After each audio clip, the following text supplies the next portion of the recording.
All right, we are back from Chicago. Well, actually, we didn't leave Atlanta, but the series is back from Chicago. Goes ahead all the way across the country to Sonoma. We'll review, we'll preview, we'll talk about does NASCAR need maybe a tweak in its governorship. We'll tell you what that means. We'll also talk about some drivers had some bad days in Chicago, and we'll look at track safety in light of something that happened here close to us. That's all ahead here on episode 321 of the 5 to Go podcast. Yeah. Yeah, I'm staring at you. That's right. Hey, welcome back. Again, episode 321 of the 5 to Go podcast. It's right here on GoPRN.com. It's on Apple and Spotify and exclusively for those watching it on 5 to Go podcast YouTube channel, and you can watch it on Spotify too. We'd love for you. I'm just going to go ahead and say the thing and get the influencer crap out of the way, all right? We would love for you to subscribe. We love subs. We'd love for you to mash the like button. And we'd love for you to comment and interact, and we'll do the best we can to respond to those. But welcome to the show. I'm your co-host, co-creator of this thing, Doug Fireball Turnbull from the announcing team at Performance Racing Network. A lot of my colleagues in the red shirts of PRN will be out at Sonoma Raceway this coming weekend, where the Cup Xfinity Series will be out, and also the ARCA Series will be there too, though that race will not be on PRN. I'm joined on this show here to help review Chicago and several other big topics in the NASCAR hopper this week. He's our roving racing journo, our super racing fanalist. He's finishing up at University of North Georgia, and he, for some reason, is wearing seafoam green today, and I'm intrigued. Devin Kupka, what's up, man? I had a Kevin Harvick shirt on before I came on, and I was like, Chicago Street Course Race, one of the bigger races of the year. So I went through my closet, and I was like, I got Brickyard coming up later in the month. I'm just going to go with green, even though blue is more of the Chicago theme. But that's just the shirt I decided to go with. Okay, I like it, man. You're looking sharp today. Anybody listening to this that is involved in all of media, Devin Kupka, ladies and gentlemen, Devin.Kupka, Instagram, Devin_Kupka on X. Dare I say, Kupka Devin at gmail.com? Am I Yeah, blowing sure. your Go ahead. spot? Hit me up on my We email, got too. 54 listeners right now that can email Devin's personal email, cupcadevin@gmail.com. We also have, no, seriously, reach out to Devin, man. I want my boy working some more after getting out of school. We also have joined on the line from his palatial Dawsonville estate. He's the grind of those gears in the garages, making those transmissions turn 16,000 RPM, all right, or help engines turn 16,000 RPM. See what I know about cars. Master maker of speed, 2018 Georgia Racing Hall of Fame inductee, and part of that 1988 championship winning team with Melling Racing. Dan Elliott, how you doing, bud? Doing good. I'm like everyone else. The summer heat has arrived. I know you're enjoying this, but working outside, it was difficult this week, starting out the weekend. Definitely today was no exception. Yeah, no doubt. It's definitely been a brow beater here in Atlanta and places in the eastern side of the country, I think, where we haven't seen heavy rain from the tropical storm and for things like that, are just getting hit in the head with the warmth. I got to say, with my new gig at 11 Live News and their traffic team and continuing to write the Gridlock Guy Atlanta traffic column in the AJC, I do like getting off at about 1 in the afternoon or so. It means around 3, 4 o'clock, head down to the pool. I mean, yesterday I was writing my Gridlock Guy column by the swimming pool, and then I fell asleep while I was writing it because I get up at 4 in the morning, so that's part of the schedule I don't like. But nonetheless, I like that part of summer. If I was having to cut the grass or be out in the hot garage there, Dan, I would not like it as much. But, hey, the weather was all over the place in Chicago this weekend. Transition. The weather was all over the place in Chicago this weekend because they dealt with really heavy humidity, even more so than the heat. Shane Van Gisbergen, the winner of the double feature this weekend, haven't said that yet 4 minutes into the show. His cool shirt went out during the Xfinity race where he raced fiercely with his teammate at Junior Motorsports, Connor Zilic, and, of course, SVG just in a moonlight ride there in that number 9 machine that Daniel Suarez had won with a couple of weeks ago in Mexico. But his cool shirt went out. Now, if you go back a couple of episodes of 5 to Go, Noah Gragson talks about, who Cup Series driver Noah Gragson talks about what happens when your cool shirt goes out and why he's been sort of loath to wear them or is very careful wearing them, because then you're wearing a really heavy vest that has tubes full of water on it that aren't being cooled down or circulated. Hey, And Doug, doesn't they, make it cooler. they call that a boil-in bag. A boiler bag, exactly. And we've heard drivers talk about before where they pour water on themselves in the car. I remember Corey LaJoy said this, and then it collects in his aluminum seat under him and just starts boiling his arse. Yeah. So, that's something to be thinking about the drivers have to contend with. So the weather in Chicago is all over the place. It was hot, humid, and then there was the threat of rain Sunday, which may or may not have played into some of the decision-making there. And we'll get into that soon, because we kind of have this nesting doll of things to talk about a larger issue at hand. But as you may know, if you're into racing enough to listen to this show, Shane Van Gisbergen led actually only 26, surprisingly, of the 75 laps in Sunday's event, the Grant Park 165, and he won it over Ty Gibbs. They were also the two best cars in the Mexico City race that Van Gisbergen also won. So Van Gisbergen goes to victory lane. It's now his second win of the year. The series goes ahead to Sonoma, and as several media members pointed out, imagine if SVG were to win at Sonoma, which I think is the field is tighter there. I think drivers have run there more. The field is tighter there. He would be tied for the series lead in wins with Bell, Larson, and Hamlin. I think there's no others that have three. Points leader, and he barely has a points lead now, William Byron, who finished last place on Sunday with an issue on the it wasn't the actual throttle. I'm trying to remember. There's a piece that broke, and they would have had to change the whole engine to change that piece from Saturday. They just changed the piece, and it broke again Sunday. William Byron finished last and now has a very slim points lead. We'll look at the points in a moment. But if SVG, who just won this second race of the year, were to win another road course race like soon, he would be tied for the series points lead, which is crazy to me. And that race kind of played out, I think, guys, you might agree, sort of the standard kind of race. I know there was some stuff at the end, but really it wasn't a race that we're going to remember 10 years from now as being a barn burner. But it also wasn't just a snooze fest either. It was just a standard old race. And it was the first one, I'll come to you, for Devin, first, that you're dressed with the seafoam green for Chicago. First one that didn't get dampened completely by weather. We just sort of wondered if it would show up. So all those things said, how do you assess both the win for SVG Sunday and then how some other things unfolded? Yeah, first things first for about the Chicago Street Course race. I thought this was a pretty status quo race that we saw on Sunday from Chicago, and really looking back on things throughout that whole weekend, it just felt like a status quo type of weekend with the type of racing that we did get to see. And it felt like the calmest racing that we got to see as well, because we didn't really see weather really play a factor at all when it came to the Chicago Street Course this weekend, and particularly Sunday as well. So we finally got to see what a normal weather race would look at the Chicago Street Course. And I think it panned out. It just wasn't as chaotic as it was in the past. And sure, maybe this race would be the least memorable out of the three. I still think if we had to make a decision on whether or not to come back to this track or leave it, I think you got to give it one more year. We got to give it one more year at the Chicago Street Course race. But to go off of SVG, the first thing that comes to mind, and we're heading to Sonoma this weekend, is that he has 2 wins. It's right below Byron, Bell, and Larson for the series wins, as you mentioned. But you got to remember, those are 2 Cup Series wins. And now, yes, they're all on road courses or street courses, but those are still 2 wins on the schedule. I mean, look at SVG last year. He led the Xfinity Series standings in wins for a good majority of the season last year, picking up 3 wins in that time span as well. But when you look at it, I think you can't discount the wins that SVG has picked up this year at all, because people will say, well, is SVG a legitimate contender? He's bottom 30 of the points. Well, he's picked up 2 Cup Series wins. That's more than a majority of the people that have won races this year. And by the way, that is 3 Xfinity Series wins last year, as you said, Devin, to make sure to check that. And also, remember, he's now have 3 total in his Cup Series career.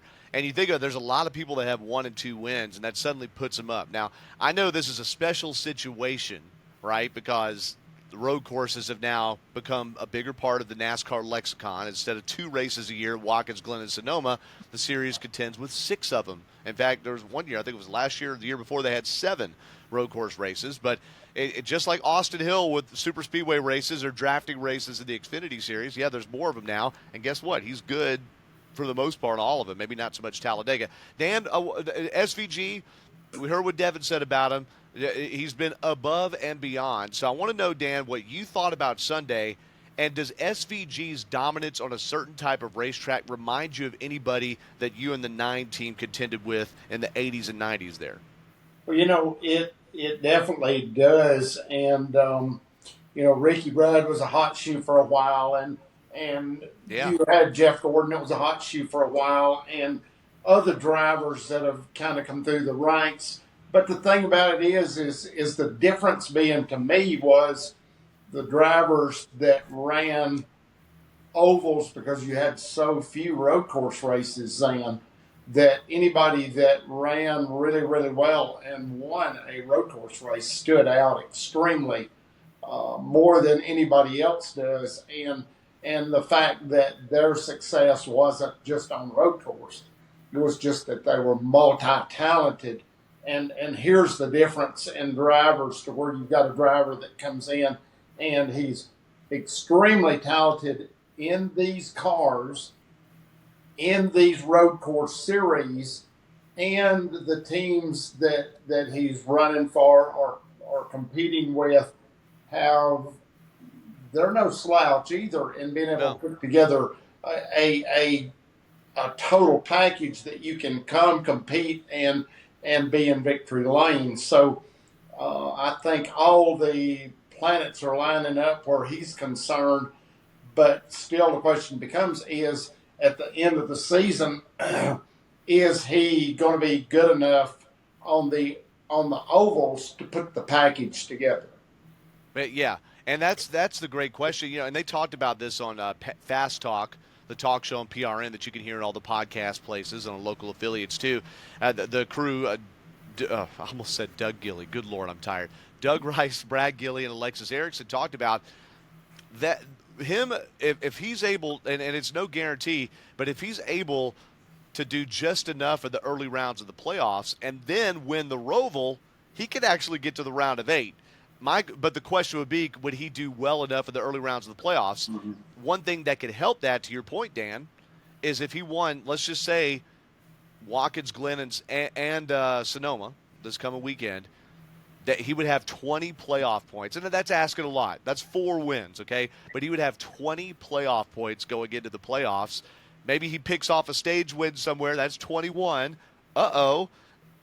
And then somebody else has a problem, and then he wins the Roval. Again, a lot of stuff would have to happen, but you could see how well this could play not only for SVG, but also who the planned successor for his teammate is next year, and Daniel Suarez. And Connor Zillage would immediately enter the Cup Series with a chance to win multiple races a year. Maybe not multiple if you want to talk about first year and rookie, but very soon. And that kind of plays into what Trackhouse's decision might be too. Devin, looks like you about to have something to say. Remember what you said there though, the Roval and wanting the pressure to win the Roval. That comes in the second round. He still has to get through Darlington, Gateway, Sure. Bristol. Sure. And the Charlotte and the Roval's the last race of the round of 12, so he has to get through all of that. So there's 5 races in that mix in there. Now he can just win the round of 12 Roval race and advance to the round of 8, but he still has to get over the hump in the Cup Series when it comes to ovals. And I'm not discounting what he's done this year, but Yeah. he still needs to get over that hump in a way. Not only that, but Trackhouse has to get out of its own way on those tracks too, because we know Chastain's won. The team has run a little better of late, but I want to tell you something that Daniel Suarez said. And granted, now he's a lame duck driver. All right, so we already covered Suarez in the silly season last episode 320, and some of the ideas we had of what could happen in the future. He has said he wants to stay in the Cup Series. I've heard a lot of drivers say that, and what happens, right? David Reagan's when he lost the Roush ride. Oh, I'm going to stay in the Cup Series. He never ran for a top Cup team again, except for substituting for Kyle Busch in 2015 for about 10 races or so. Here's something that Suarez said. Now, this was in the media bullpens, from what I could gather, during the Chicago race weekend. This article is by Dustin Albino, jski.com is where I'm reading the quote. I just want to attribute it. Since my crew chief, Matt Swiderski is his name, came to Trackhouse, this is Suarez talking, quote, he has told me a lot of things that he didn't think were right within the organization and a lot of things that needed to change. I've been very vocal that we need to adjust this, we need to adjust that, and I'm not the only one seeing it. More people are seeing it. Not a lot of things happen. Everything happens so slowly. I don't think that's the only reason. I think there are things. I think there are more things, but lately there have been things that made me feel that I'm not as important. Now, this is a guy that's known for months, we learned, that he wasn't going to have his ride. But he's also pointing out something that's happened concurrently at the same time where the performance of Trackhouse has started to dip. What else happened in the last year at Trackhouse? Anybody? What has changed at Trackhouse within, I'm not saying it happened exactly a year ago, but within roughly the last year? There were two Pitbull left. things. Pitbull left. And who replaced Pitbull? I don't Private know. equity. Oh, that's right. Private, and I don't remember I'm not going to get into it. I don't remember the name of the company. It's not endemic to that one company. When outside factors enter your organization, think about, Dan, when Warren Hodgson got together with Junior Johnson. All right? And that wasn't a total blow up, but it was weird. Think about how Inspire, TJ Purcheer, got bought out by the people that own Gamebridge and the 1001 Group, the big insurance deal. Spire seems like they've elevated their profile. Has Trackhouse by expanding to MotoGP. Has Trackhouse by focusing on all these other things, but they probably have pressure to focus on other things besides NASCAR to get every bit of money they can. This is a probably. I'm not doing reportage here, okay? Just think about it. I wonder, and Pitbull was probably a big proponent of Daniel Suarez. Okay? So it could be all personnel, but it could be something else. That's something we need to watch when we're talking about, to go back, how do we get here? SVG and even Ross Chastain making deep playoff runs. Okay? Also, I would hate to be, before we get to the next thing, I would hate to be a lame duck driver of any race team where the other two cars on my team are in the playoffs, and I have to do these 10 races or however many races are in the playoffs and not. I think that's going to be a tough stretch at the end of the year for the 99. I say that, and then they could go win 2 races because it's NASCAR, and that's why we love NASCAR. All right. Now I'm going to move on from that to look at the top 10 finishers here, and we'll get into some more stories here in a second. Top 10 finishers in this race, SVG first. Ty Gibbs was second. The other Ty, who spells his full name, Tyler Reddick, he finished third. He had new tires at the end of the race and was charging forward. Denny Hamlin, it's not often we get all flustered and happy and get the sweats when Denny Hamlin gets a fourth-place finish. Get the sweats. Where did that come from? Early morning brain. But Denny Hamlin came from the back. He was one of about 10 cars to have to go to the rear of the field after some adjustments. And he had a big problem. I think it was an engine issue in practice. He had something. I didn't watch practice because I don't have True TV. So, I tried to listen on PRN. But nonetheless, he finished fourth. Kyle Busch. Remember that guy, the 2-time champion? He finished fifth. He was my dark horse pick to win this because of how well he ran at COTA. Only finished fifth. Sixth went to A.J. Allmendinger. I was surprised that it wasn't the SVG A.J. show, but A.J. Allmendinger has not been the king of the road courses since Van Gisbergen showed up 2 years ago. Seventh went to road course ace, Berlin, Connecticut's Ryan Preece. Ryan Preece has won 2 road course stages this year on pit strategy with Derek Finley, and now here he is at the top 10 finish. Alex Bowman placed 8th, and 9th went to another guy who came all the way to Chicago from Winston, Georgia, Austin Hill. All right, he finished 9th. That was surprising to me, too. And 10th went to Ross Chastain. Now, the 11th place finisher behind Ross Chastain was one Joey Logano, who confronted Chastain after the race, as I'm sure many people saw. And basically, Chastain turned Logano after a wreck to Chastain that was caused by Austin Cindric, Logano's teammate. Everybody got that straight?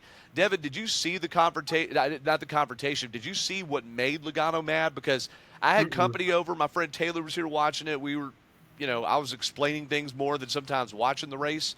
So you did not. Dan, did you see what got Logano all hot and bothered there? No, because I looked for it on TV. I looked for several things because one thing I was going to say about this race is I feel like there's going to be some paybacks after this race because I liked this race and I feel like that this race was a better race than the coverage gave it. Thank you. Okay. TNT was to me, very laid back. Now I'm not terrible. I mean, they're not throwing any Hail Marys though. Like Prime, it seems like it's been way out of the box, and I don't want to do the whole thing on that right now. It's still there's other stuff to talk about, but TNT is just like mid, and it's weird. It's like the same booth. It's not the booth that's the issue. It just seems like they're not like the coverage is not taking them too many different places. I think the pit road reports have been good. I think pre-race has been good, but it just there's something. They I had don't a know, new something director this weekend directing the race. compared to the Atlanta race. It was almost like it was. Oh, by the way, we had a car stuck in the tires, and Oh well, so like oh, kind of like NASCAR thought. oh, Didn't oh, know. oh, I've by the directed way, I've directed a many UNG games, and I saw some mistakes. Okay, now all right. I really But didn't want to go they're there, but very now little. They're Devin, now minor you've done it. mistakes. Now you've done it. What did you see in this race that they could have done differently? Um, mm, well, if I'm looking at it from a director's standpoint, Yes. some of the camera operators would wail on you before you could get to the next shot. That's a big no-no. That is a A big whale would no-no. wail on you. I don't know what that Meaning, means. basically, let's just say we're following the 23 car. We're still following him, and he's about to turn, but the camera operator, we're still on his camera, turns to get to the next car or whatnot. That's Oh, 20 car lengths back, and we're still on that camera, and you get to see that motion live on oh, television. That's okay. a big no-no. That's a great. So they're doing like the quick zooms and the swings of the camera, and it was still hot. Yes, yes. Oh, okay. That's If only it's I a was on communication TV and thing. knew these things. It's two things: communication and based on the camera operator knowing if they're live, because they know when they're live, and they're Sure. probably advanced enough because we have cameras at UNG that have tally lights on them, at least in the convocation center. If it's red, that camera's on TV right now. Yeah. So, and I assume they probably have some similar technology, but also you hear it in your headset as well that Sure. hey, ready camera one, take one, ready Sure. two, take two. Until we Uh, take that other camera, you're still on. Respond right here. Sorry, that's a little I will side hire piece, but Devin Kupka. Respond right here. No, I'm not making fun. Seriously, that's really good insight there because that's a great point.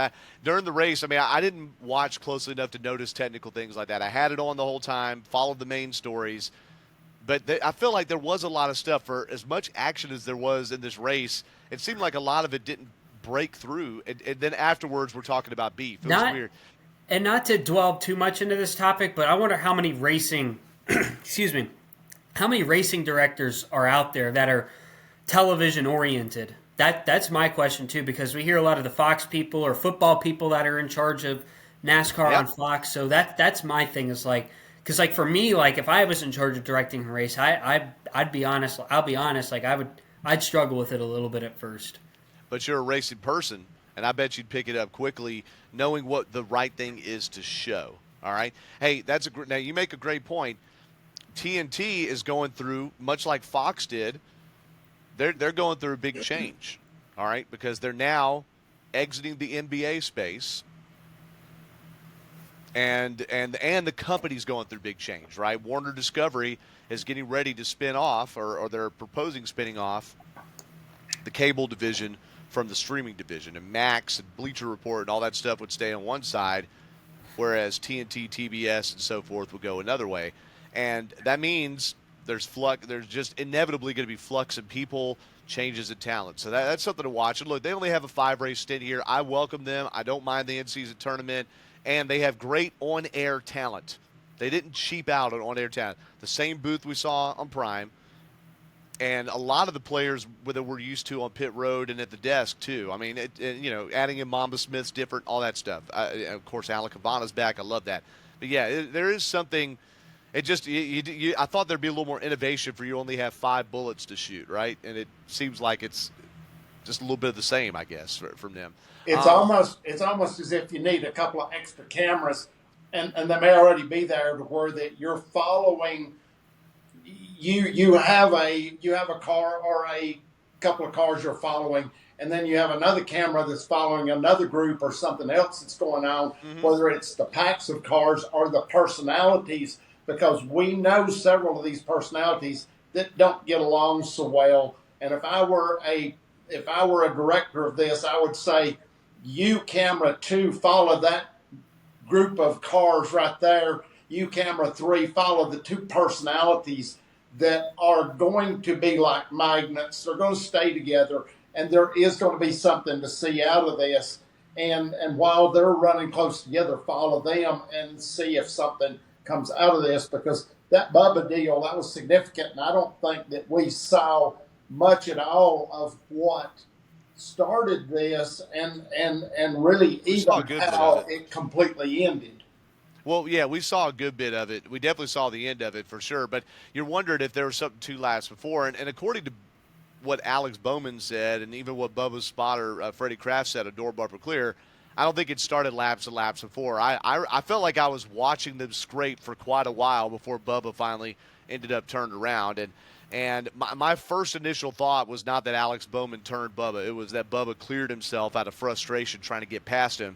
And when you clear yourself, usually doesn't go well. All right, or can't, especially with somebody who's already been hit by you a few times. So, yeah, tough deal for Bubba. We're going to ask about him in just a second. If my count is right, and Devin, help me out here. You pay attention hard to this stuff.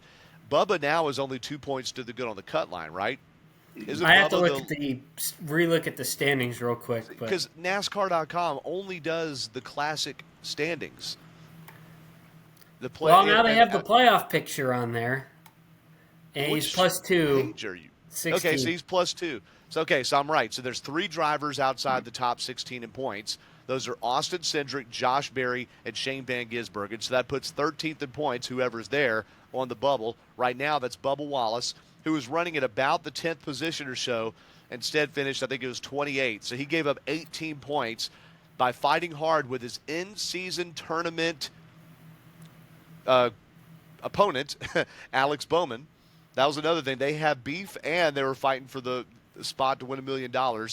I don't know that the $1 million had anything to do with it. And Bubba coughed up 15 to 18 points by racing over aggressively there. And now he's 2 points to the good, whereas Alex Bowman had a top 10 finish and is about 40 points ahead of him or so in the standings. That puts Ryan Preece, who finished in the top 10, once again, 2 points below the cut line. But then you've actually got to go 31 points back to A.J. Allmendinger, another 3 points back to Kyle Busch, another 4 points back to Eric Jones. So what was a really tight bubble with a whole bunch of drivers has spread out just a little bit, and Bubba Wallace is now right on the edge of that, to where if he fell out and fell behind, it'd be hard to clean that back up. So And here's something go ahead. I want to say, too, real quick, too, person that's 16 points behind Eric Jones in 21st. How about Ty Gibbs in the 21st position in the standings? I'm glad you interrupted me. That's exactly where I was going.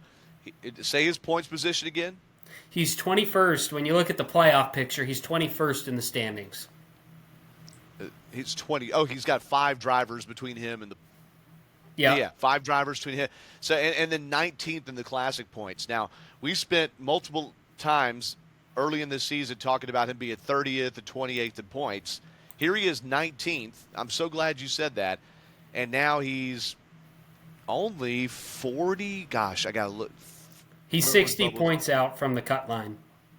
He's how many? 60. 60. But he's minus 255. Bubba's minus 189. Okay. I believe you. The way the math's line. So 60. Now, 5 drivers and 60 points, and was it 7 races left to the cutoff? That's a lot to pick up. But considering where Ty Gibbs was, that's unbelievable. Here's another one. Now, so, okay, will we say, everybody, just yes or no, Ty Gibbs has had a disappointing season under his potential, correct? Yeah, but it's gotten better as of late, I feel like. Yes or no? I mean, you said yes. Yeah. It's gotten better. At but the moment, so far, how about this? At the moment, yes. At the moment, I'm just asking right now. Snapshot in time. Dan Elliott, yes or no? Ty Gibbs has had a disappointing season. 3rd year in the Cup Series, driving Kyle Busch's old number 18 car. Right? No wins. It's been a tough year. Okay. It's been a tough year. Would you say that Carson Hocevar has punched way above his weight with some second place finishes and a bunch of stage point finishes? Right? Yeah, I'd agree with that.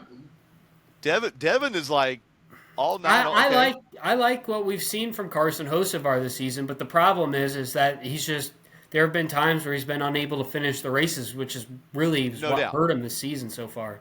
Does that but I'm remind you saying of that like Kyle Larson or something? yeah, well, it reminds you of Kyle Larson's early days for sure. That's a great Yeah. point. Carson Hocevar is 9 points behind Ty Gibbs in the standings now. 2 spots, 9 points.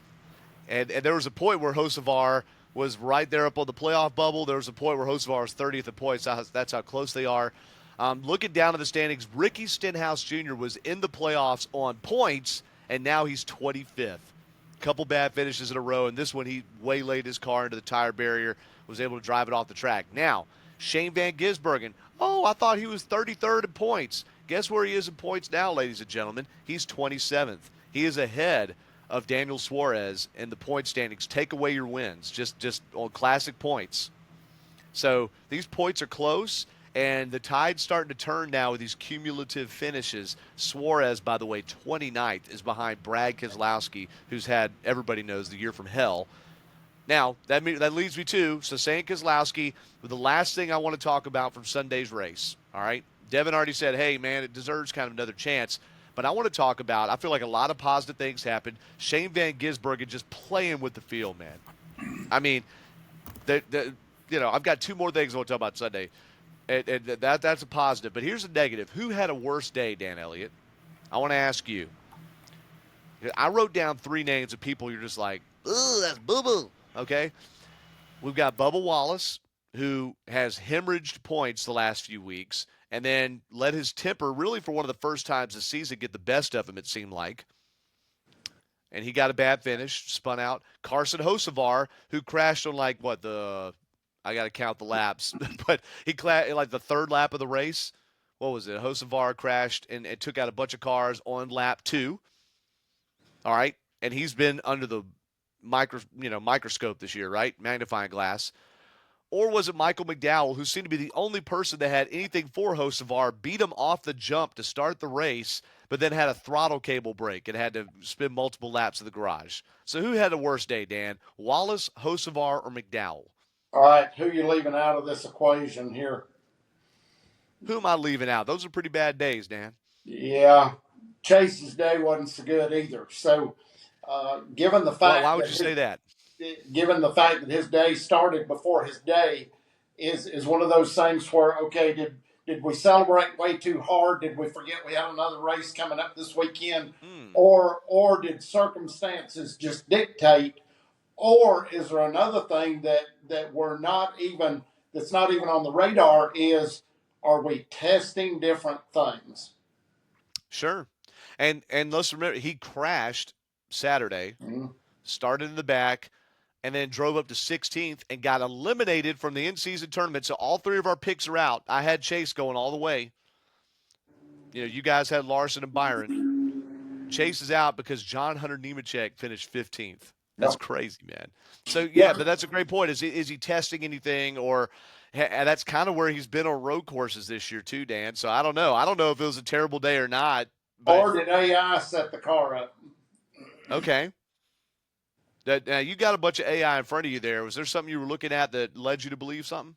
No, it was just I'm tracking this for the season. I want to see if their AI gets better. As of right now, let me just give you a quick rundown of where we're at, because AI predicted one correct finish on Sunday. That was the winner, which I don't know. A blind dog would find a bone every once in a while. A blind dog. One position, there was one car that was one position wrong. There were 4 cars that were 2 positions wrong, and there were 2 cars that were 3 positions wrong. Okay. And beyond that, it gets pretty intense, because let me give you Catherine Legg was, according to AI, was supposed to run 40th. She ran 19th. That's a great point. That's a great point. Austin Hill is another one, and I thought Austin Hill ran a spectacular race. He did, and so quiet. I don't know that it made any mention on TV until the Yeah. final rundown. There were varying pit strategies too, Well, by the if way. That made anybody's this watching race. this, I think he did an amazing job, and I think that considering the ringers they had in there and the other people that had a higher list of credentials for that event, I think he did spectacular. in that Carson Hocevar crash, Devin, I mean, this isn't just people that got damaged. I'm talking people that were KO'd, eliminated. Hocevar finished in front of all of them because he spun, and then they just kind of collected behind him. All right? He took out, you ready? And I mean, he just lost it. He wasn't going and trying to wreck somebody. You know, he just wrecked himself, okay? And that happens.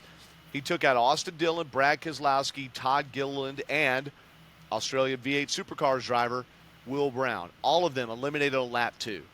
William Byron had the clutch break. That's what it was. I couldn't think of the part of the car. It was the clutch that broke. They fixed it Saturday, they thought, but they really should have taken it out more properly to fix it. That's what I heard said. I forget which show I heard said that. And he broke on lap 1 and didn't return to the race. William Byron, last place. And then you had, in that Hocevar crash, Suarez got all banged up. A couple others did too.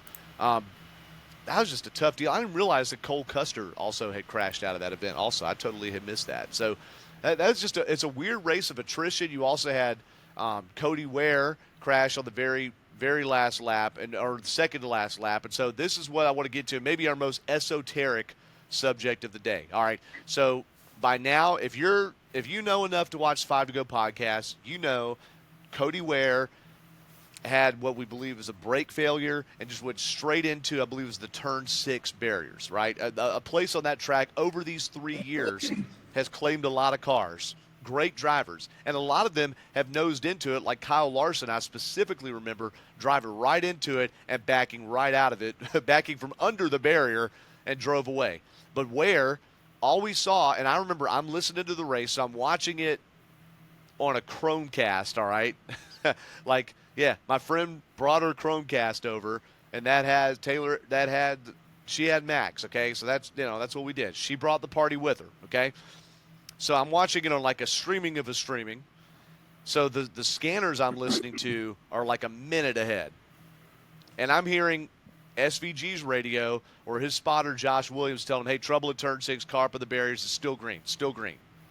I'm hearing NASCAR talk about turn 6, car on the barriers. And the race didn't go yellow until after he took the white flag, which a couple people in the media have calculated from the point of impact to the white flag was about 34 seconds. Let's just say 32 to 35 seconds, okay? I'm trying to keep it wide because I don't have the exact number. Now, Dan, Mr. Former Track GM, we're going to talk to you more about track safety here in a moment with something that happened here in Metro Atlanta, all right? We know that NASCAR gave a lot of leeway for people to get going again. Josh Berry was stopped on the racetrack for like 2 minutes or something and finally got going. Ricky Stenhouse Jr. wasn't going to be able to drive off the track, and he drove into a little exit point on the racetrack. They were trying to keep this race green because they kept reducing the number of laps over these 3 years to where this is only a 75-lap race. There was rain in the area. But then we find out after the race, Dan, that Cody Ware didn't just put it in the tire barriers. He actually had an extremely hard hit and even said, I need help on the radio. Yeah, he buried it. He didn't just put it in. He buried it. He buried it and destroyed the car and I'm sure is sore at very least, right? So, Dan, I know this is a long lead into the question, but I just want to explain it to everybody. How in the world is NASCAR missing this, and what needs to change for them to not get these wrong as often as they seem to be getting them wrong? We'll go back to Leland Honeyman at the Roval last year, Xfinity race. Cost Parker Kligerman a win because they didn't throw the yellow until, right before the white flag or whatever it was. I can't remember. So, like, what do you think is fundamentally happening here? And I don't know. You've run a track. That's about what I got. Yeah, but I run a track. But fundamentally, what's happening here is obvious. It's to me obvious that they'd had enough racing. They were ready to drop the flag and go. And the question of whether it was weather coming in or whatever, because to me, as soon as I would have seen the impact that he had, number one, I would have said driver safety. The caution's coming out, and we're getting to the driver as quick as we can get to him. It's a no-brainer to me. Yeah. Because weather or time or whatever be darned. Yeah. Yeah, whatever, because it's going to finish the same way. If it started raining, then you could say this race is done. We're throwing the flag. And I felt like that would give an opportunity to show the fans that you're willing to put the extra effort into getting this completed. And that was what I was telling you last week on what I wanted to see was this went to completion. And I did not like the way it ended. No doubt. And I wasn't, and I want to get to you, Devin. I know you got some thoughts. I wasn't incensed that we didn't get another chance for another restart or anything like that. No. I felt like SVG, you could have lined him up 6 wide with SVG, and he was going to figure out a way to win that race. In other words, quote unquote, the right person won. Like it didn't change to me, it was more, like that guy was just sitting there like all this time, and then you throw the caution, like either throw it and decide you're going to have one or keep it green, which that would have been dangerous, right? So I was just more, it seemed like there's been a lot of analysis paralysis. Hello, welcome to the 5 to Go podcast, episode 321, analysis paralysis. There's been a lot of analysis paralysis to where you're not making decisive decisions. And I struggle with that in my own life, but gosh, I'm not a billion-dollar sport, so I don't know. But Devin, it's not consistent. It's not consistent either. Bingo. Devin, I know you've had a lot of opinions on these in the past, and we've dealt with this issue a lot this year, and not just on road courses, right? Yeah, we have. And, honestly, when I thought about the caution, because I was also, too, listening to the NASCAR officials, which was about 45 seconds ahead of the Max stream that I was watching on Sunday for the Chicago Street Course race. But I want to say, and this is going to be something that you really probably haven't heard from a lot of people when it comes to this issue, but I applaud NASCAR for not throwing the caution immediately. They were consistent throughout the day on Sunday when cars would get into the tire barriers, wait a little bit. If they got out, they got out. If they didn't, they didn't. I applaud NASCAR for what they did at the end of the race, wait to throw the caution, even though we got the white flag and all that. And actually, I think them waiting to throw the caution actually benefited them because when SVG was doing his victory lane interview, lightning was in the area and they had to clear the grandstands. So NASCAR would have had to make a decision. Are we going to do these overtime laps and just wait out this weather? Because there was weather on the way to Chicago, and I don't know how that had affected it the rest of the day because the race ended a little early or ended on time, essentially, with the caution being thrown. They had an alternate victory lane and all that. I heard him saying that on the scanner, and it was easy to tell on TV. But I heard him saying, move victory lane, move this. So that's a good point. In the end, it ultimately worked out. Cody Ware didn't have broken legs or something, and the right person won, and there was weather in the area. But and that's a great point. But to Dan's point, what if? Like, why did it take 35 seconds to decide? And should lightning being in the area and all those other things that made it end up being perfect actually be a factor? And I struggle with that because you're going to govern the last lap of a super speedway race differently than you would the last lap at Bristol, right? Where the proclivity, like you want to let a race to the end. If somebody spins out in turn 2 and the leaders are in turn 3, you got a lot of time to get him across the start-finish line. And here you got a lot of time to get him across, too. And I guess they were just hoping he would pull out of the stack. But here's what Jeff Gluck said this on the teardown. NASCAR said that they didn't realize how hard Cody Ware had hit until later. And that's the part I don't understand. How do you not have cameras and people on every inch of or every sector of every racetrack? And why can't we have localized yellow flags? But hey, that sounds crazy, doesn't it? I don't know. Well, I mean, you do have officials all around the track, believe it or not. They didn't see him hit hard. How did they miss it? How did TV miss it?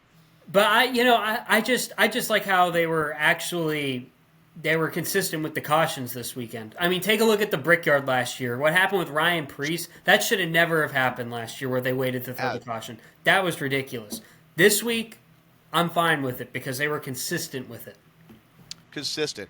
And it's just a matter of were they consistently ultimately right or were they consistently we need some work? And so that's a great point is they were consistent. They were trying to keep the whistle out of their mouths as much as possible. But what if somebody was hurt? You don't realize on these wrecks, it's just like the wreck of Dale Singer. You didn't realize that wreck was that severe or the injury was what it was until after everything was done. Okay, I'm going to err on the side of safety. I'm sorry. I'm going to err on the side of safety because that, to me, is the number one concern because I had a brother driving. I've got a nephew driving. I'm erring on the side of safety.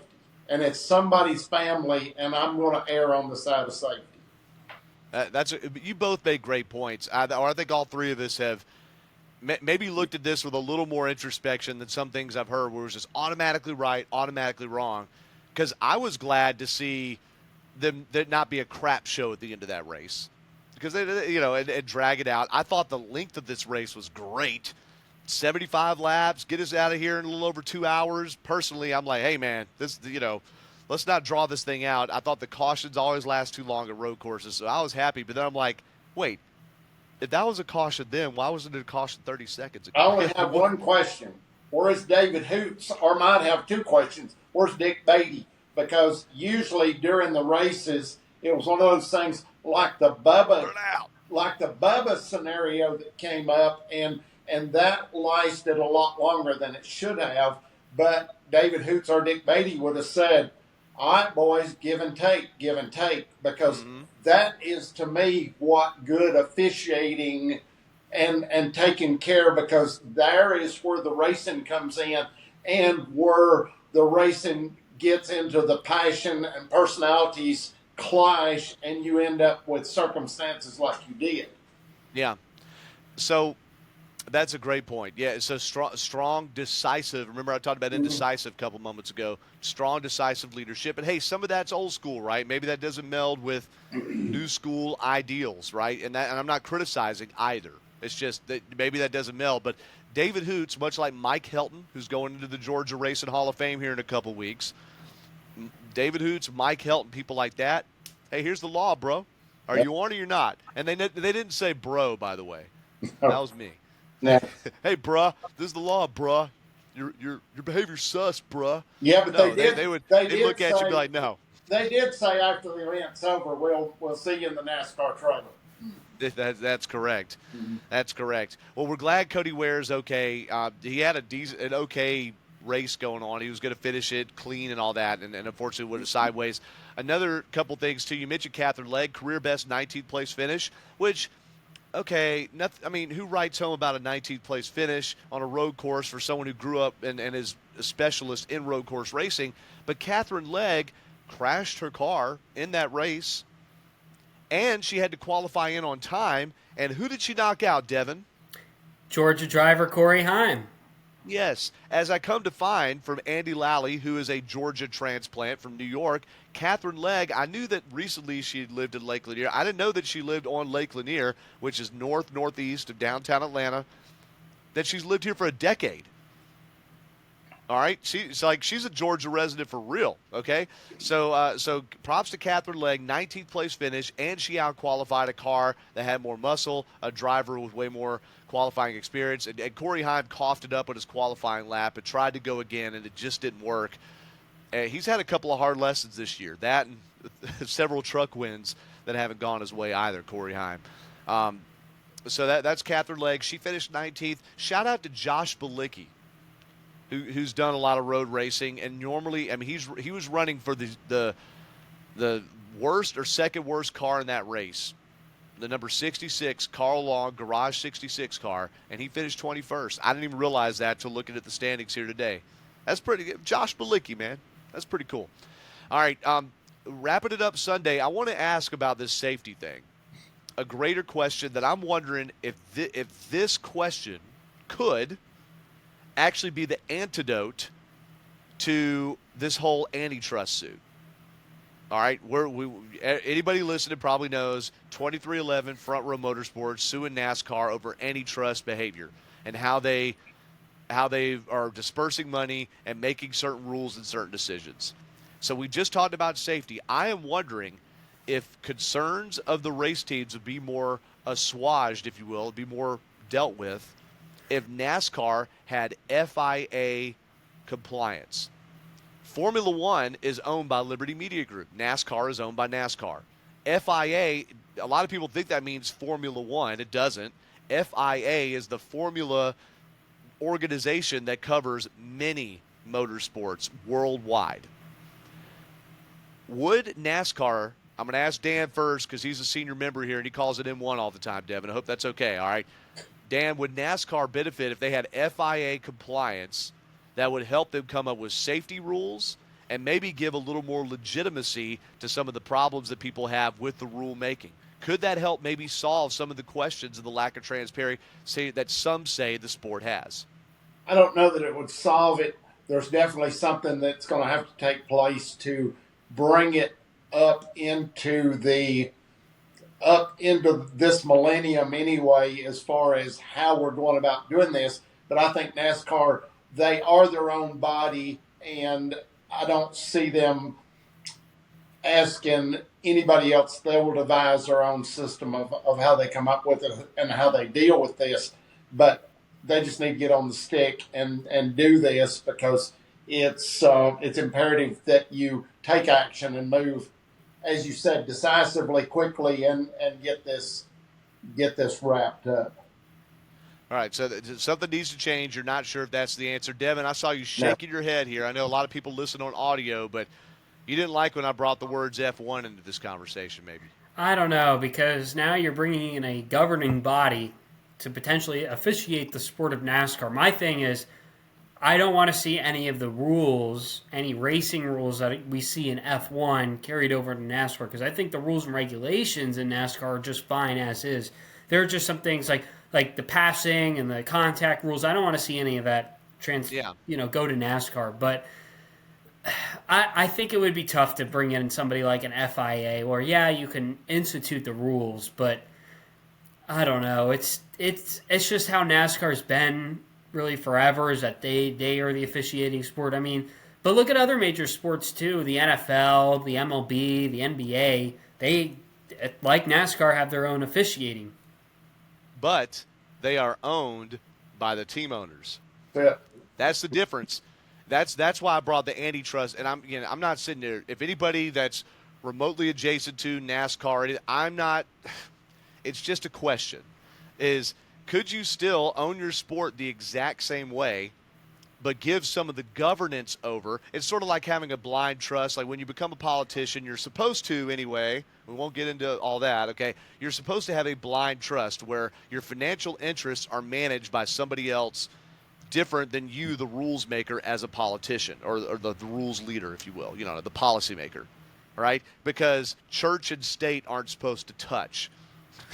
If you're the family, you could have, to give a little more legitimacy to the rules making, an outside body. And this is one that's world recognized, where drivers in your series, if it was governed by FIA, could in theory gain super license points. Your SVGs and your Kyle Larsons could gain Formula One points, all right? And actually be able to race, and you'd have more interchangeable drivers. And again, that's secondary to what I meant. But I feel like there's they do get they do get license points in NASCAR, just not that much. It's not that much. Okay. So FIA doesn't add legitimacy to it. I mean, it would, and it would probably increase the winnings of winning a race or a championship, where you'll get super license points. It's just right now, I think it's the Cup Series and Xfinity Series and Cup Series that you get license points. Okay. I mean, I'm just saying, you definitely could. That definitely could be a thing. So I don't know. But that's something. Look, hey, I'm going to do the Kenny Wallace thing. Respond right here. All right. NASCAR should have FIA, or an outside governing body, oversee the officiating, because of the business interests of the owners of the sport, or of the people that own the sport. Okay. That's respond right here. And if you have any problems with that, just send Devin an email. Okay. I'm just joking. I'm just joking. Hey, man, all the love, man. I love picking fights here. Okay, now, so we've discussed so many things from Chicago. Talked a little bit about beef. Talked a little bit about the points. In-season tournament, before we go ahead here and start wrapping things up in Sonoma. We've got, in Sonoma, Ty Dillon defeated Brad Keselowski. That was pretty hard, considering he crashed on lap 2. All right, Ty Dillon versus Alex Bowman in Sonoma. How about a Legacy Motor Club guarantee into the championship, or not, the Final Four of this tournament?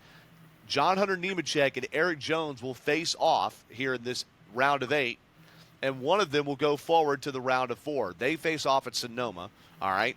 Now let me get to the other side of my bracket, because it's not formatted to fit my screen. Excuse me. We've got Ryan Preece versus Tyler Reddick at Sonoma.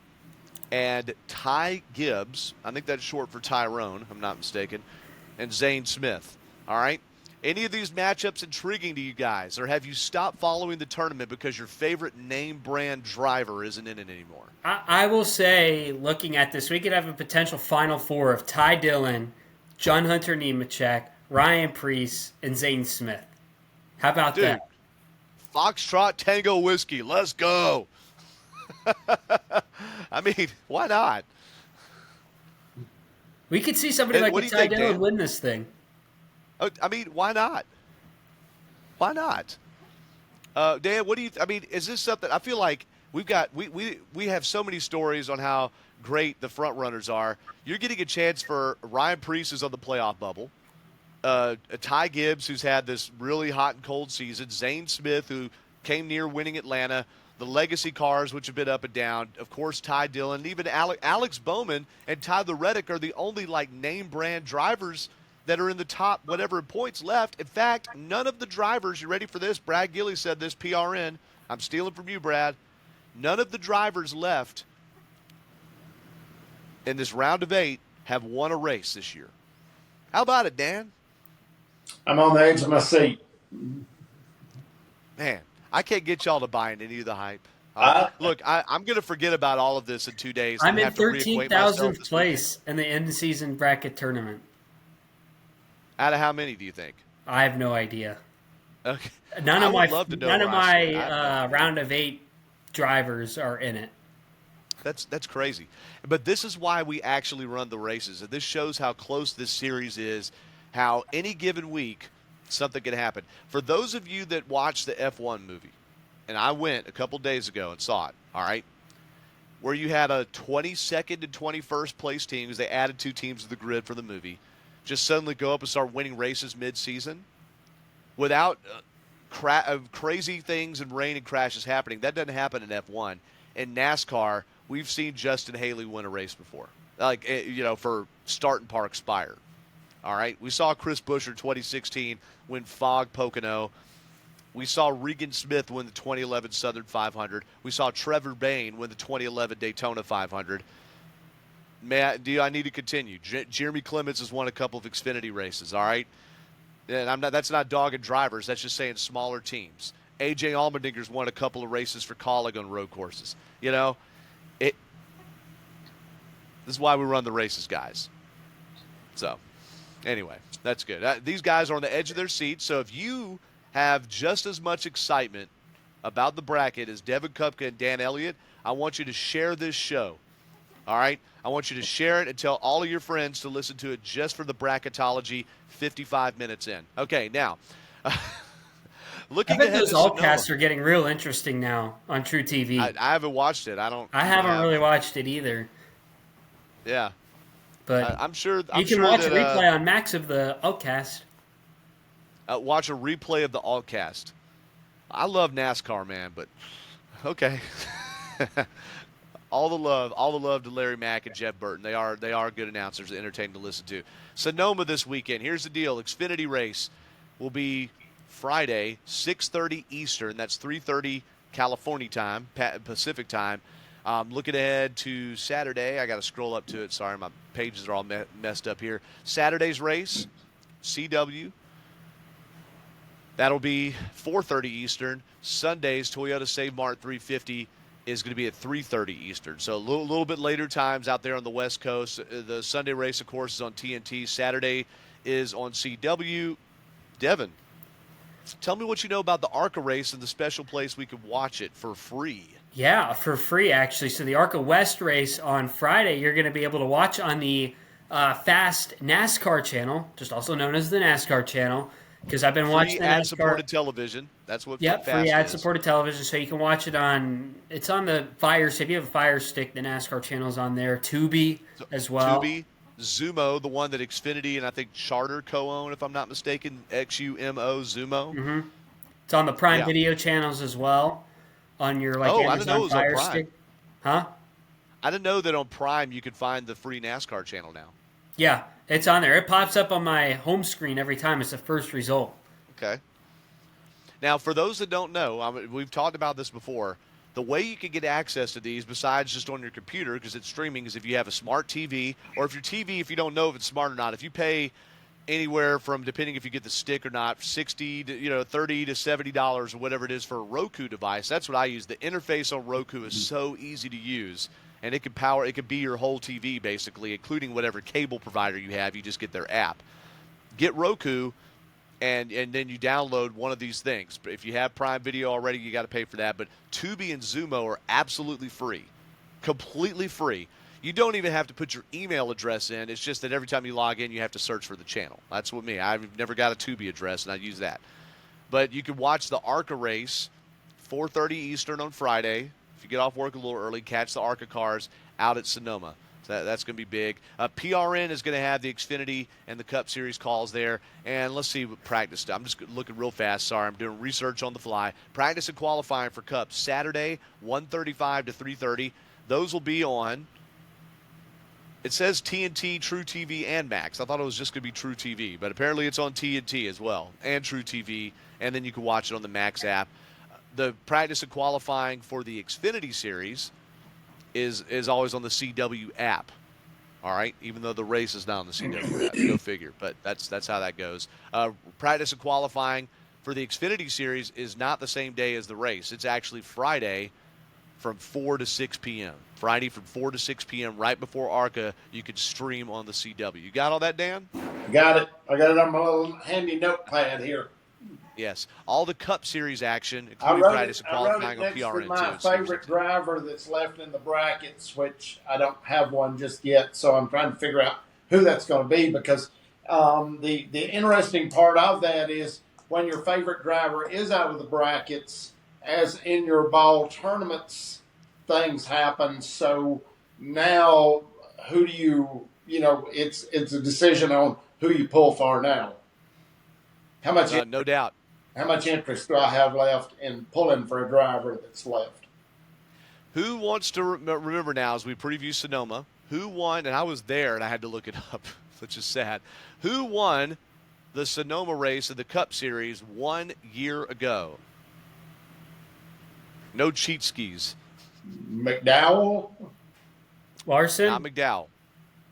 Ding, ding, ding. Kyle Larson, yes. Right. Martin Truex Jr. had a really good car, and he actually broke at the end of the race, and the whole crowd was cheering as Truex limped his car past the start-finish line because he barely made it to the finish there. That's one of the more memorable parts of that race. This is what I don't agree with as far as the races that have been the races compared to what's been on the calendar for NASCAR for years, because been running Sonoma since '89, I believe. And there is so much data from that racetrack, from that. And it is such a different race now that you don't have a lot of information from Chicago, the street race. And I think this makes the street racing so much more interesting to me, is because it's not the same old list of drivers. Yes, right. We have a driver that seems to be a runaway at the street races right now, but in the other races, they're getting so predictable.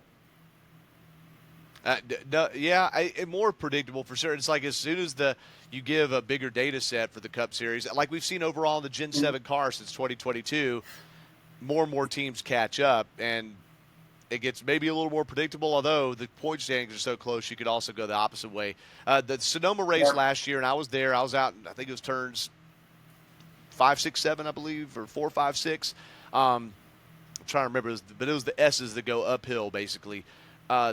Sonoma last year, really, that was a rhythm race, and it was about pit strategy, and really you had no room to make one mistake, really. Like one mistake that took you off course or took you off pit sequence. You couldn't just drive through the field because the field got pretty strung out, for sure. Yeah, but there were two strategies last year, correct?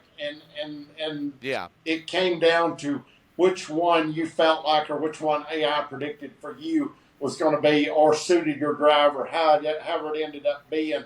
And to me, there needs to be more scenarios to give you your outcome, to where that you don't have to rely on tires, you don't have to rely on fuel mileage. It's just pure grit and determination, and the driver that is the best there and the most aggressive comes home your winner. No doubt. No doubt. Best and most aggressive there.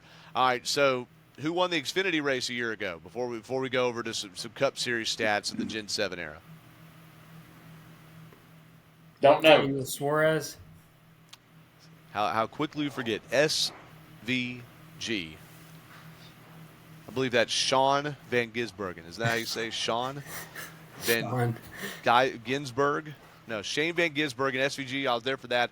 Won that. The other two Gen 7 winners at Cups, Xfinity's had the same platform for years. That's why I talk about the last 3 races at Cup on this platform of car. Yeah. I don't like to go too far back in Xfinity Series history data because the drivers change so much. All right? This car, though, 3 races. 2022, your winner, Daniel Suarez. 2023, MTJ, Martin Truex Jr. Of course, he is retired now, or semi-retired. And then, of course, Kyle Larson. Driver with the most points in the Gen 7 era. Any guesses? 3 top 5 finishes, average finish of 3rd since 2022 at Sonoma Raceway. Is that McDowell? McDowell is 2nd. Okay. The answer, no wins. But he won Watkins Glen last year. Chris Buescher. Buescher. How about it? Table for 17. All right, I'll have him on my fantasy lineup there. Kyle Larson, so I mentioned McDowell, 2nd most points. Kyle Larson, 3rd. Hey, William Clyde Elliott, the 2nd. Chase Elliott, 4th. 4th on that list. 2 top 5 finishes, average finish of 5.7. And the only other driver with a single-digit average finish in the last 3 Sonoma races. No wins. 1 top 5. All 3 of them top 10s, though, and only 1 lap led. That would be Ross Chastain. All right? Chastain in the membrane, Chastain in the brain. Let's see how he does, all right? So a little bit of a preview for Sonoma there. You know, I'll just say check your local listings because no one says that anymore. But basically late Saturday afternoon Xfinity, late Sunday afternoon Cup. Xfinity on the CWPRN. Cup is on TNT and all of the subsidiaries and PRN. I did try to sign up for Max this past weekend. I was by the pool, and Devin's like, oh, he's by the pool and drinking. No, stop. Don't judge. No, I wasn't actually. No, I just was like, I was in a good mood, and Momo was in a good mood. Truly, it was nothing to do with that. And I said, Momo, how can I just pay the $100? You know, let's just pay the $100, get Max the rest of the year, right? You know, and get all the cameras. I wanted the cameras, the whole thing. Signed up for it because qualifying was on. I wanted to watch qualifying by the pool. You know, guess what?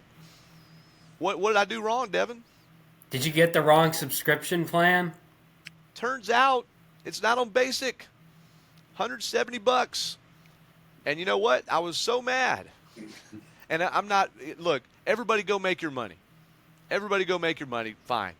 I was so mad that I said, to hell with it. Cancel. We'll figure it out. So thank you, Taylor, for coming over Sunday. And thank you to all our great radio affiliates for providing this for free. So there you go. And I'm not saying that because I'm on PRN. I'm just really thankful for the radio broadcast. When I was a kid, I didn't have cable, all right? And I'm not complaining the races are on cable or on streaming, but I would have to find the country station and barely tune it in my bedroom so I could listen to like a Dover race or something. So thanks for that existing. All right, so we've covered a lot today, guys. Maybe a few of the storylines you didn't want, but let's get to it. Final thoughts here on the 5 to Go podcast.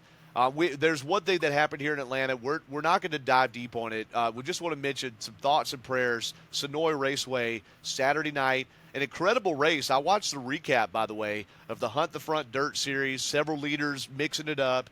2 drivers started fighting afterwards, which it was Bowman Gray-like, this fight. It was great. You could go Google Hunt the Front Dirt Series and their YouTube channel, and you can watch the 10-minute recap. And if you don't like racing, you only like fighting, skip to the end. All right. But one part that you will not find in the highlights is a really scary part and something that the Pollard family and Sonoy Raceway they're having to deal with, and that's a car basically.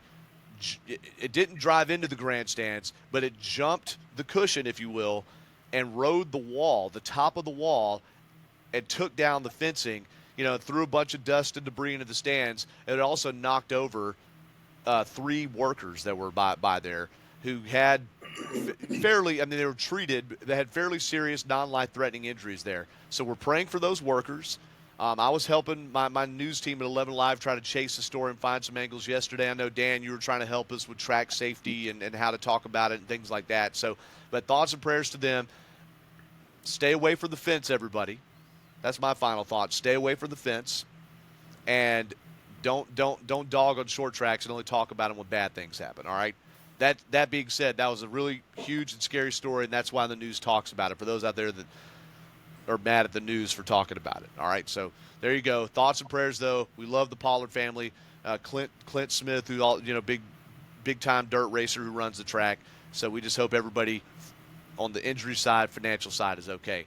Dan, what about you? Final thoughts, man? Do you remember one of the important things that we did at Gresham to try to keep anything from happening was our trooper that we kept on the front straightaway that kept the fans back, kept everyone back away from the fence, and kept everybody within distance. I thought that helped make it safer, but you can't do enough. That's just it.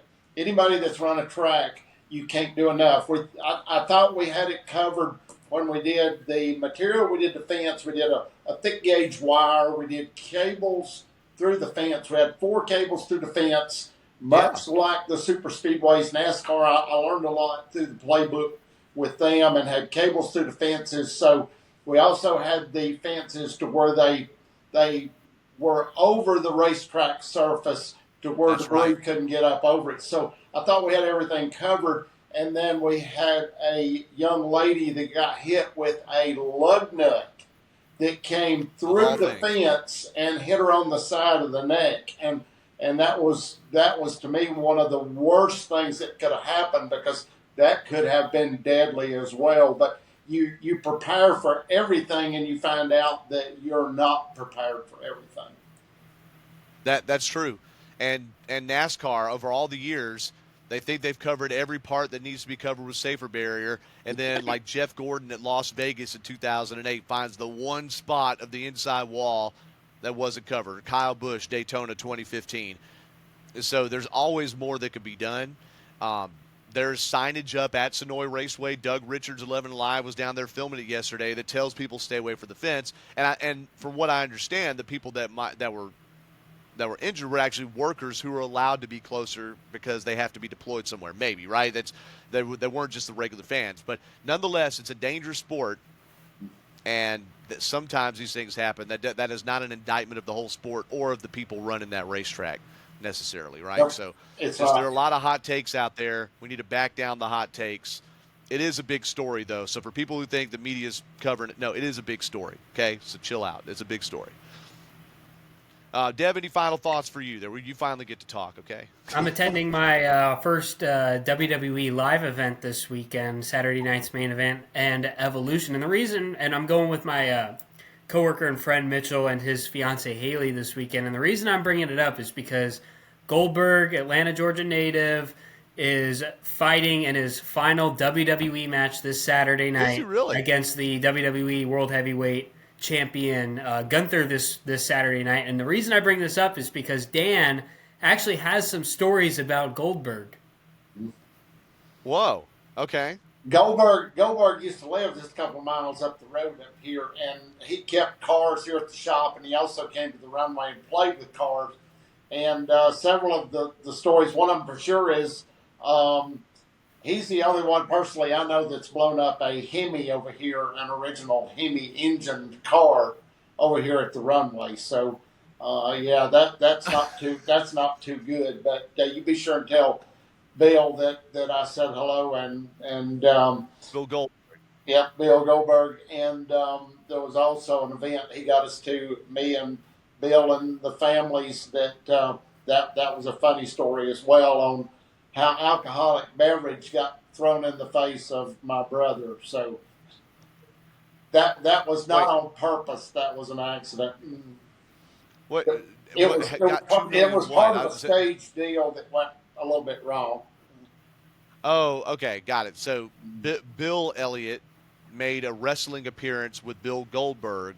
It was just Had we were alcohol. there. We were fans in the front row.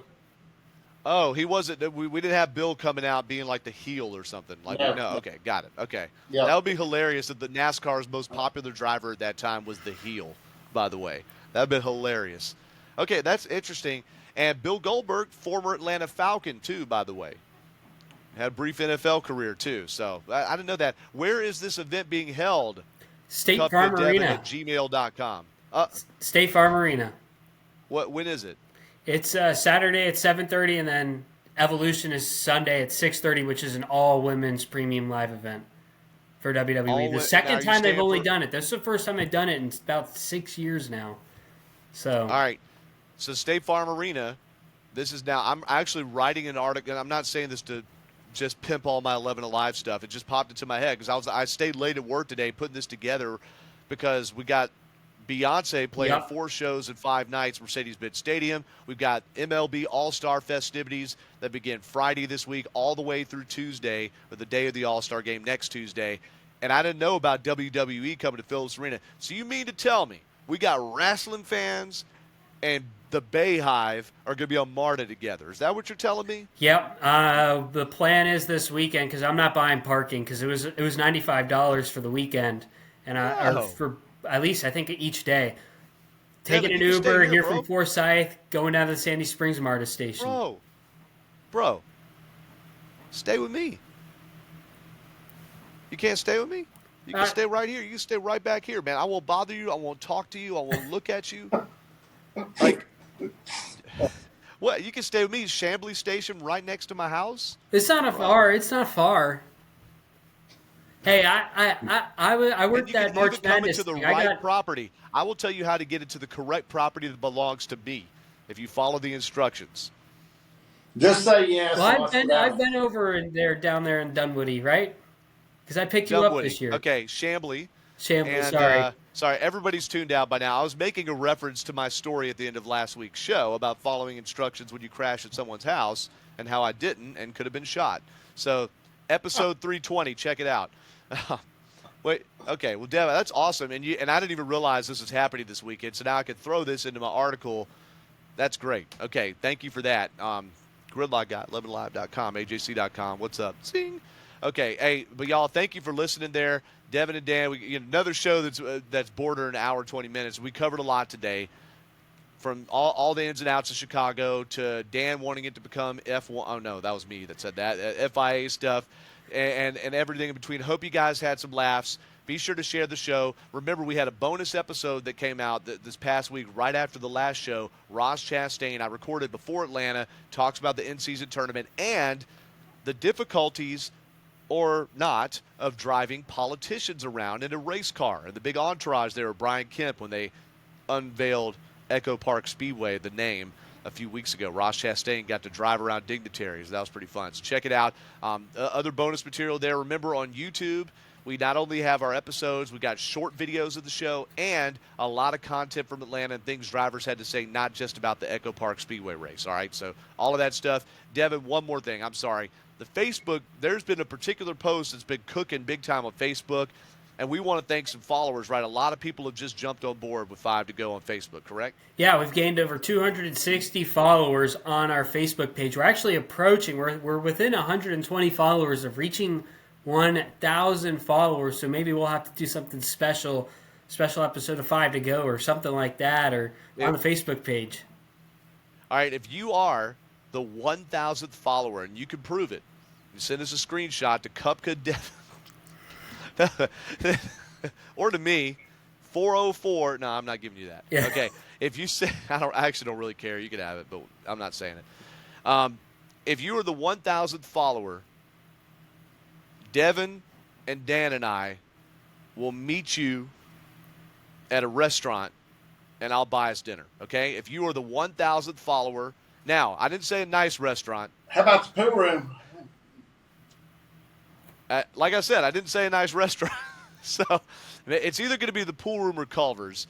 And But really, if you can prove you're the 1,000th follower, and I know the numbers go up and down, but you send me one that says 1,000 followers and somehow it's you, we will figure out how to have dinner with you. You can win And the I'm gonna bring sticker you- sheet from Culver's. And you can win a Culver don't sticker use AI to make an artificial entry blank here. Do it. But y'all got to do it. We're not going to chase after you, all right? Because we don't really want to do it, but we'll do it. So, no, I'm just kidding. We would love to meet all of you, okay? So there you go. Dan Elliott, Devin Kupka, I'm Doug Turnbull. God bless you guys again. Thanks for liking, subscribing, mashing subs, blah, blah, blah, responding and all that stuff. No, we really are grateful for you. And big shout out to all the people that have told us lately you're listening to. We really love that. But God bless. We'll talk to you after Sonoma sometime next week. Enjoy your week and be safe. And I don't know, don't shoot fireworks at people. A lot of people are doing that these days. This has been 5 to Go. Peace out.